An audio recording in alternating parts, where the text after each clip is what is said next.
Philippines at buong mundo na ang makapanood dito sa aming palabas, sa aming show, The Clash. The #1 original singing reality.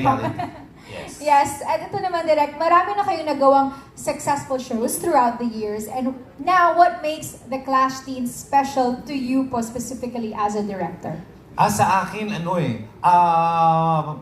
actually marami na akong nagawang pelikula, maraming TV shows, pero ang The Clash, baby ko to. Kasi since year 1, season 1, ako yung nag-handle, ako ang director nila.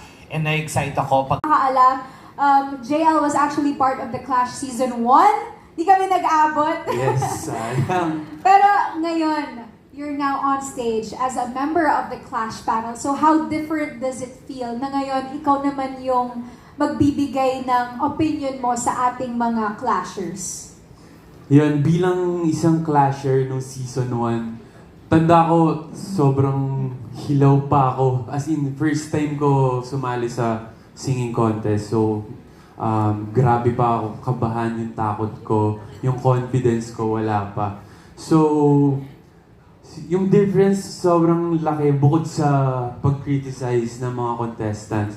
Kasi nakikita ko sa kanila yung na-experience ko.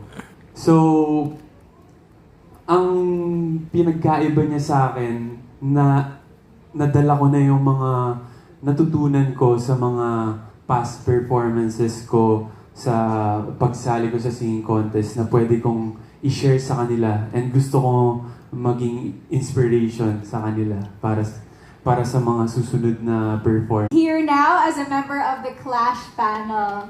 Right? And you're so proud Thank of you you, so JL. much. At dahil nga rin na-experience mo mismo kung ano yung pressures of being in the Clash arena, paano mo naman gusto maging mentor or guide sa ating teen contestants this season? Gagayahin mo ba si Opa Christian? Medyo strict ka ba? What's your judging style?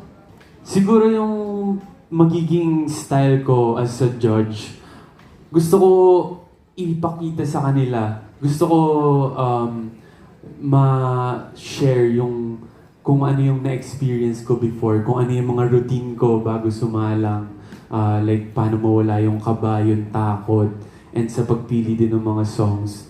And gusto ko sabihin sa kanila na maging totoo lang sila sa sarili nila.